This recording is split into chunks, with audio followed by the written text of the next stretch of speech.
Do cold outreach. There's always a way to find an investor. There's lots of ways to contact us. I mean, some are easier, some are a bit more difficult, but you don't have to go and look for a warm intro. Otherwise, I won't reach out to that investor. No, do everything you can. Check out your network, create a list of who you know, go through that list, do this again and again and again. By the fourth time, you'll think of some people you never thought of, and you'll be surprised by the results that generates. Don't listen to people who go around whining, oh, there's a venture winter, oh, there's a war somewhere, that's why my startup is not succeeding. I mean, just go and do your work, do your job, don't give up. Mikhail, thank you so much for joining our startup fundraising podcast today. You're running Taver Capital, and you are focusing on something which I find very interesting, which is industrial AI. So tell me, what are the most interesting industries, use cases, and functions that you think will be disrupted by AI? Yes, I do indeed invest in AI. I've been investing in AI since 2016, and I think it's now time to concentrate and focus a little bit more. So I decided to focus on industrial AI. Why AI in the industry? I mean, I think it's got enormous potential because unlike any other sector, industrial has not been disrupted as much. Historically, it has always been a play for private equity, and PE boys played safe, as you probably know. But I mean, given the size of venture capital and the current stage, it's time for VCs to enter the industry. And I mean, you can take mining sector, not as in Bitcoin mining, but the regular old school, hands down, dirty mining, extracting mineral from earth. And I do have a portfolio company in this sector already. It's called Earth AI, and they're doing fantastic. What they do is they basically use AI to analyze satellite data and find potential mineral deposits. They do it like 100 times faster and a lot cheaper. They save the environment, they save costs, they make money, investors make money, the earth is cleaner, everyone is happy. So that's a good example of AI being used at the moment. I've seen examples of AI in the industry like 10, 15 years ago when Yandex Data Factory had a collaboration with a large steel miner, and they optimized, not the miner, the steelworks. So they optimized the amount of ferroalloys they put in iron to make steel while controlling the quality of steel. So, I mean, they basically used less powder, right? Less additive, but having the same quality of steel. This reduces costs by, say, I don't know, about 5-10%. And when you talk industry, it is a dramatic saving in terms of money, in terms of market cap, and again, investors are happy, everyone's happy. So that's I suppose that kind of explains it a little bit. I mean, we can talk oil and gas, we can talk mining, we can talk vehicle manufacturing, we can talk pretty much anything. It's time to enter this particular sector. All the others has been disrupted more or less, and investing in general AI, I mean, like we've been doing for 8 years by now. I think it's a bit late for that. The train has left, and it's now time to find something else. Let's talk briefly about Earth AI, because I find this interesting as well. Can you please walk us through exactly what they are doing? And because when I looked at their website, it was feeling to me like, okay, they are supporting mining companies in the exploration phase, where they basically just try to help you find faster whether you have found a good spot or not. My assumption was, was not clear on the website, it's something basically just data analytics tool. Then the question that is on my mind is, are they also generating data, or is it just on top of a data layer, so to speak, and just have the analytics layer? And then the other thing is like, where's the AI coming in? Because if it's just like a basic pattern recognition or something like this, okay, it's basic. But maybe there's something which I did not see, like, for example, vision computing or something like this. But maybe there's some kind of additional data or signal layer that they own themselves. For example, I don't know whether it's just chemical data, which is then coming from the laboratory, and then you just put in a data layer, and then they do the analytics, or whether they have some vision computing where they, for example, see different colors or a scent structure or something like this, and based on that, they give some kind of probability on what type of iron or magnesium or whatever might be in the earth. And based on that, giving some kind of a prediction model. You don't have to sort of focus just on the website. The founder, Ron Teslow's got a fantastic YouTube channel, and there's basically a video blog where he documents how he works, how he moves about Australia, how he does the thing he does. Now, another thing is you misinterpreted the business model a little bit. They don't help companies find anything. they buy licenses, actually license the land plots they think have a good potential, develop them. I mean, do some research, right?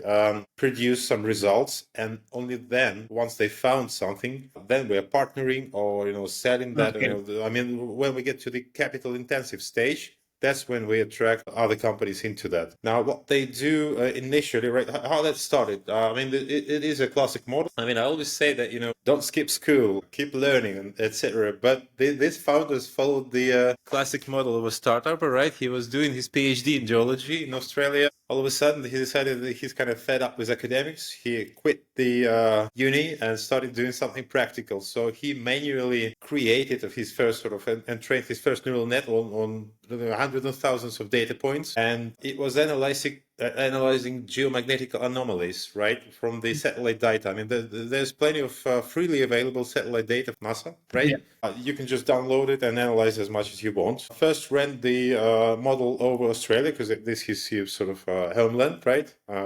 He knows this stuff. They found about 150 to 100 potential mineral deposits, then compared it to the actual map, and found that about 100 of those were actual producing mines. This is when he started looking for additional financing. This is how he got my fund investing in him. I had a sort of first touch via LinkedIn, and he got his first money. We bought the first licenses, and bang, we found something there. So this is basically the way he operates. Now we have about five-ish potential deposits. Some with partner companies, some are 100% owned by us.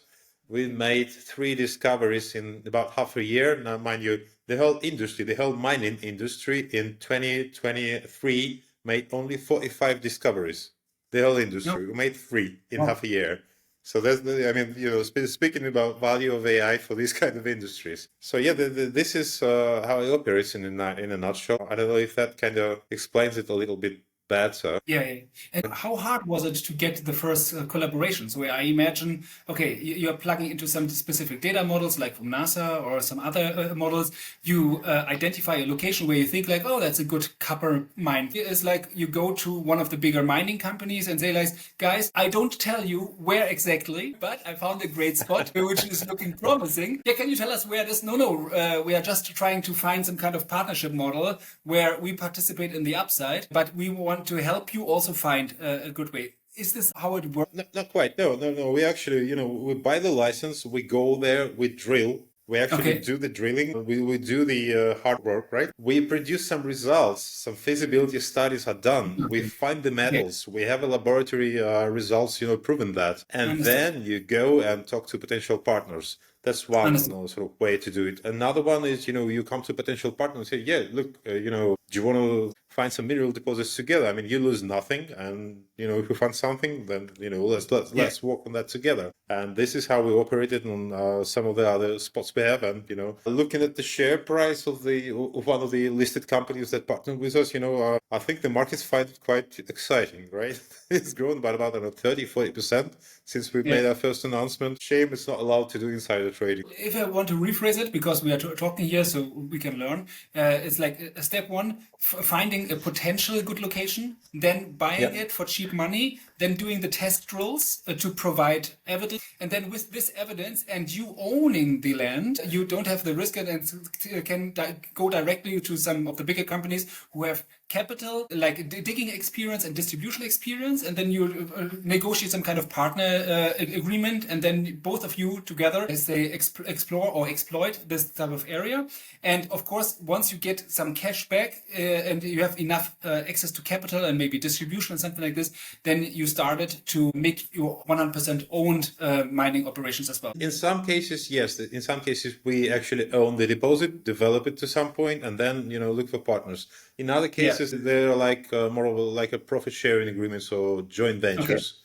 Yeah. So but I mean, in a nutshell, this is how we work. And in oil and gas, I mean, you have a Russian-looking name, so that's why let's talk about oil and gas. What other type of AI industrial use cases would you imagine will be there in oil and gas, which could turn into a billion-dollar company? Well, besides being able to find deposits, I mean, there's another thing that is pretty much applicable to any industrial sector, which is diagnostics, right? Preventive diagnostics. You are able to detect stuff before it happens. You take data from mechanisms and you know if they're going to sort of stop functioning or break or, decline in resources before that happens. So you have an advanced warning to do that. You have time to replace them. You have time to walk around to find a solution or something like that. That's preventive maintenance, and that's very good for any industry, be it, I don't know, trains or oil and gas. When you look at industrial AI, so you're talking about mining, you're talking about gas. I guess you're talking about production, or maybe like Yeah. warehousing or something like that. Factories, heavy Factory. industries, vehicle manufacturing. Yeah, sure, sure. There's plenty of use cases for AI in any of those. And which one would you think are more underserved? Because from my experience, it's like there are some kind of hot industries that where lots of startup founders go in there because they have maybe a specific relation to this, or they have got some domain expertise in there. In some industries, there are not many entrepreneurs. Let's say it like that, because most people, like from maybe in oil and gas, average age is like 55 or 60 for an employee. And if you're looking, for example, in general AI, like in a B2B or enterprise sector, most people are going to marketing analytics or sales software. What are the really boring industrial industry sectors where you think like, oh, AI could definitely play a huge role in there, in, for example, especially cost and cost efficiencies? All of them. All of them are very boring. None of them have, like I said, none of them have been disrupted. They're run by boring people in boring suits. I mean, I went to a conference in London last year, and it was a mining conference, and I was shocked. I mean, I'm used to visiting sort of investor conferences, startup gatherings and stuff like that. But this one, oh my God, it is boring. I mean, if there's one word to describe it, it was that one, boring. People not willing to take risks, people not into. I mean, I went to a lecture of there was a startup giving a lecture on how they're gonna mine metals on a comet or something. I mean, I thought there's gonna be crowds of people looking to. I mean, even if they're not, interested in investing or working with the stuff, it's just interesting. It's exciting to learn that. No, there were like, I don't know, 10, 15 people in the room, including the presenter and myself. It's very boring, and it is a mode, right? I mean, Right. as in, protecting you from, other people entering the industry.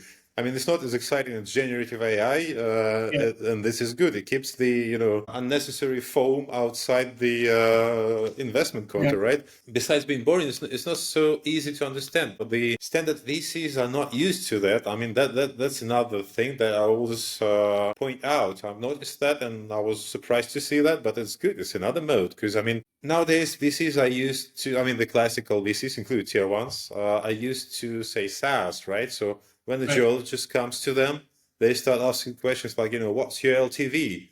And there's a huge information, there's a mismatch. They don't understand each other, and that's good, because I mean, I do understand both sides. I mean, I've worked in the investing in industries for about, I don't know, 20 years, and then I worked with startups. So that's good.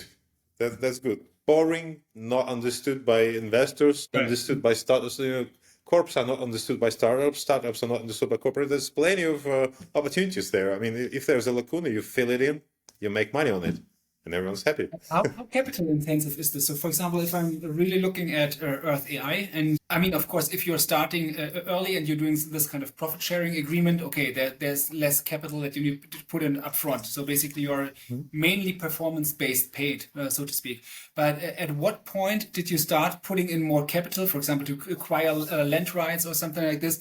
And how did you finance this? I mean, as Earth AI, would you rather finance this via VC, which is more expensive, or would you rather go for another financing route? It is capital intensive, especially given that AI, I mean, Earth AI uses their own hardware. Well, we used to rent, but then we, did some economic analysis and found that is better to buy drilling equipment. So, I mean, they own their own rigs. It is capital expensive. They need money. Yeah. As for the type of financing, given that it is early stage, it is still a VC finance company. I mean, if you come to a bank, you'll see, pretty much the same stuff if I've seen at that London conference, they just want to understand that. So it is VC finance, but I mean, once we get a few more majors convinced, then I would go, I mean, not necessarily for a PE financing, I would raise debt. Why dilute when you could just, use another instrument? What are other companies in your portfolio where you think like, wow, that's really awesome. Let's talk about that.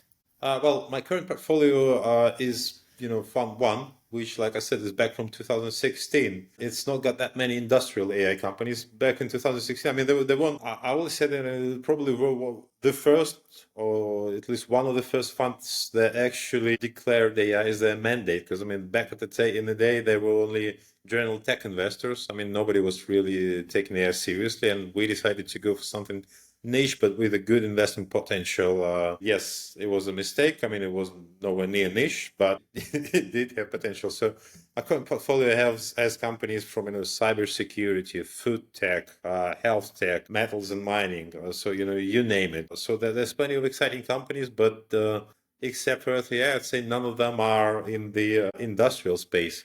I do like ag tech. I know people's been quite disappointed with vertical farms recently, with the large companies such as, I don't know, Infarm and Plenty, just to name a few, raising huge rounds and then disappointing their investors.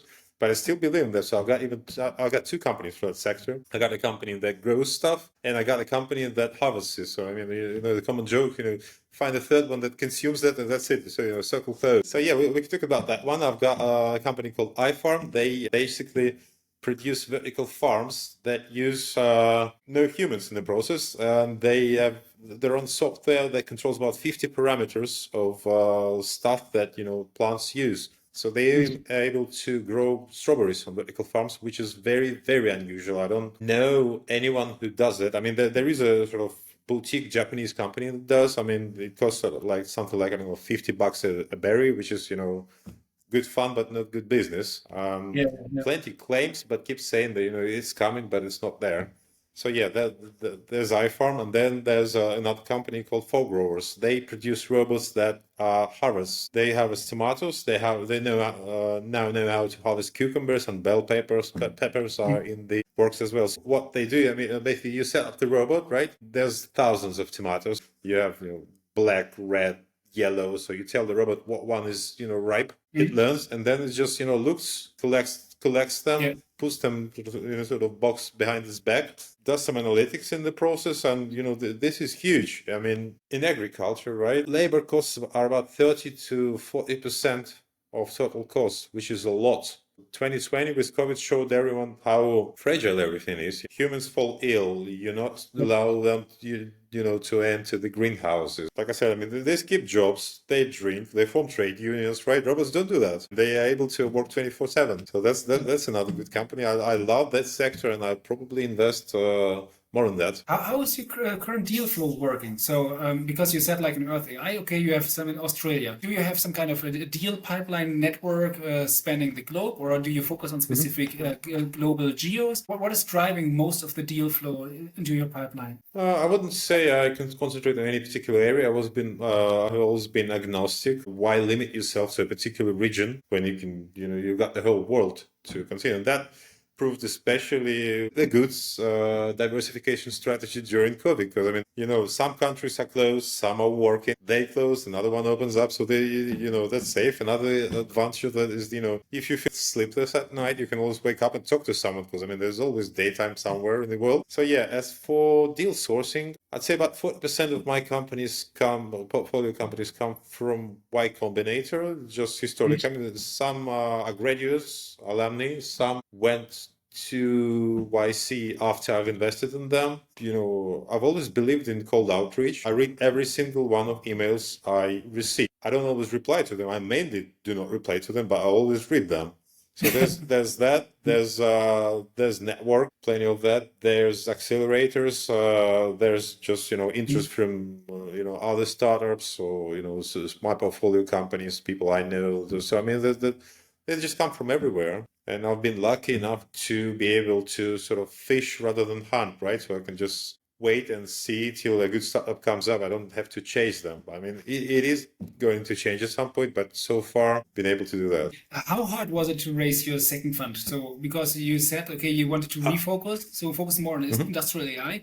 How was the process of reaching out to limited partners and raise this money? I'm in this process as we speak. I mean, it's not been raised yet. When you talk to a startup founder, they don't normally realize that, I'm running a company, right? I mean, I also fundraise. I have investors. I have people I report to, right? I mean, this is just not, we're pretty much in the same boat. I mean, I know the ropes. If you are looking at startup deals, for example, you told me that you are looking through the YC database and look like for interesting startups that you would like to reach out. You do cold email, and then some of them might respond and say, okay, let's have a chat.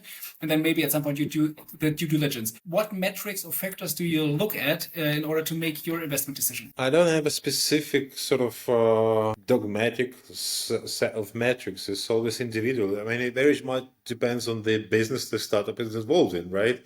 I mean, yes, you always have to look at the team. You check out their experience. I mean, it doesn't have to be necessarily to be, domain experience. It has to be some business experience as well. Otherwise, you're going to have to, go around looking for CEO immediately because scientists don't know how to do business. But the thing to do. Traction, I mean, since I'm an early stage investor, chances are there's not going to be any traction. But I always want to see something besides, two eyes on a PowerPoint slide. I mean, because something I can take to my network. I mean, I don't claim to be an expert in anything, in oil and gas, in mining, in farming or anything. But I know where to find experts, and that's how I operate. I go to, my notebook, find someone from an expert from network, and I contact them, and I use their, pick their brain to make the decision. So there has to be something touchable, feasible, right? If it is deep tech, I know there's like 5 years ahead before you get the product, but there has to be something. Yeah. So no particular metrics I want to see before investment. After investments, yes, I mean, there are milestones and I prefer to see them met. If there's supposed to be revenues, I like to see them happen and grow, be quality revenues, recurring revenues. Like I said, every situation is unique. As you said, you do mainly cold email for the deal pipeline. Can you walk us through some rough conversion metrics? So, for example, if you would be reaching out to whatever 100 or 1,000 of those companies that you would like to learn more about, how many? I'm not reaching out. I'm receiving emails. I'm not sending them. Okay, because I understood that you are also checking out through the YC database and then saying, oh, those 5 companies I like, and then that's why I'm reaching out. That's another source as well. Yeah, I mean, you go to the demo day and you see them all. Yeah. How many of them reply? So, for example, many startups who are trying to raise money and building a relationship with VCs, for example, they reach out. And most of them, because maybe they are not a good fit for the VC, or they have not good traction, or some other factor, will not hear back from them. So therefore, they have some kind of conversion rates, like, okay, sending out 100 emails and maybe only 20 will reply, and maybe 2 will have a call back or something like this. How does it work if you are reaching out from the VC to the startup? Historically, I've only had 3 companies not reply to me. I mean, or reply and say no straight away. Which sounds to me like, okay, most of the startups are looking for money anyway. So if there's an interested investor, let's rather talk about this right now. Well, probably, yeah, but I mean, it's nice to think, I'm such a good investor that, I'm well known and everyone wants me. But yeah, I mean, let's be objective. Yeah, chances are, if a startup is looking for financing, that's why I tell my startups, I mean, they should always reply, even if you don't want financing. Going through due diligence is a fantastic exercise. You learn a lot about your business. You learn a lot of stuff you don't know, but the investor will point out. So that's good. And, plus it's a good sort of metric. You kind of have a third-party independent valuation of how valuable you are, what your weaknesses are, and, where you are in the market. I mean, always do reply to an investor. That's good. If we fast forward like 3 to 5 years from now, where is Taver Capital? So how much asset under management would you like to have? And how many companies would you have invested? What would be the rough return on capital invested or something like this? Or maybe some other non-financial metrics where you measure success of the fund?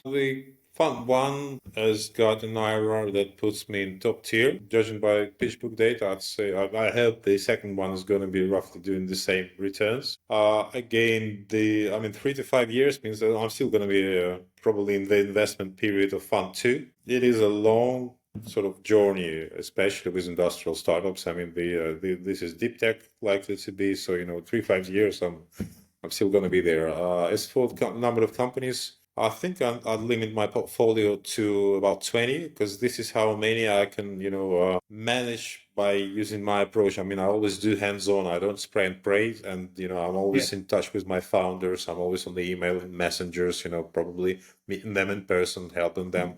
And, to do a good job of that, I'd say no more than 20. Yeah. In terms of AUM, well, see how that goes. The first fund target is 200 mil. By year 5, I suppose this is going to grow. I'd say about double, hopefully. Any other tips you would like to give founders when raising capital from a VC? Like I said, do cold outreach. It always, I mean, not always, but it does work in my case, and I'm sure I'm not that unique. So, I mean, there's always a way to find an investor. There's lots of ways to contact us. I mean, some are easier, some are, a bit more difficult, but you don't have to, go and look for a warm intro. Otherwise, I won't reach out to that investor. No, do everything you can. Check out your network, create a list of, who you know, go through that list, do this again and again and again. By the fourth time, you'll think of some people you never thought of, and you'll be surprised by the results that generates. Don't listen to people who go around whining that there's a venture winter. Oh, there's a war somewhere. That's why my startup is not succeeding. I mean, just go and do your work. Work. Do your job. You'll be okay. Don't give up. Right. This is a good endpoint. So now over to you, founder. Go down into email, find out the short list of investors which are relevant to your startup and your stage, and then just write a convincing email where you're just trying to build a relationship and get in touch with them.